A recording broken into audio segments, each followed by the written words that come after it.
name is Brooke. This is where I talk about books. Welcome to my channel. I hope you're having a great day today. Today I want to discuss just briefly The Year of Magical Thinking by Joan Didion. This was the first novel from Joan Didion that I have ever read, and I loved it. She has such an amazing voice. Her writing style is so unique. She is deeply personal while also being highly reportive, and you can just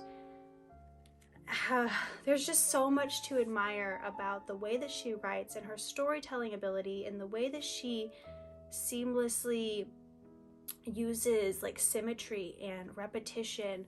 She's a genius. I wrote that in here so many times next to one of my notes. They just say things like genius.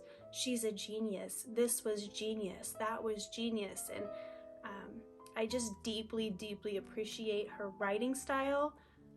I will be looking forward to reading other works by her. This book in and of itself is about the loss of her husband and the grief that she endured with that sudden loss. She also has her daughter in the hospital during this book.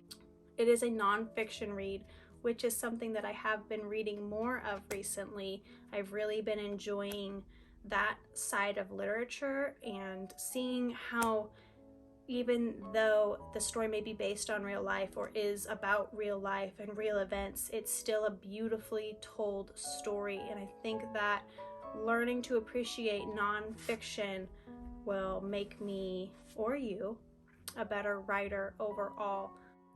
She also talks in depth about how we as a society push our grief to the side and don't deal with the mourning of the loss of someone that we care about because it makes the people around us uncomfortable. How we have chosen to numb ourselves rather than deal with painful emotion.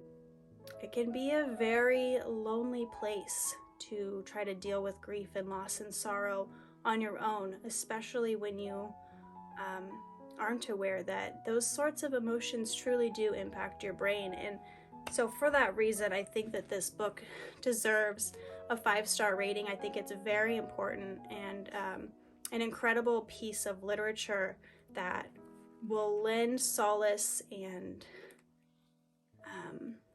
companionship for people that are also experiencing trauma related to grief. I think that this book was sort of like speaking with a very intelligent friend who has been where you are and can see you and experience the same things that you experience, while also showing you that you're not alone and that there is a way through it, and that you can and will survive this. And I think that this novel is an important piece of literature. Again, 5 out of 5 stars. I'm really looking forward to reading some of her other works and discussing them in length on this channel.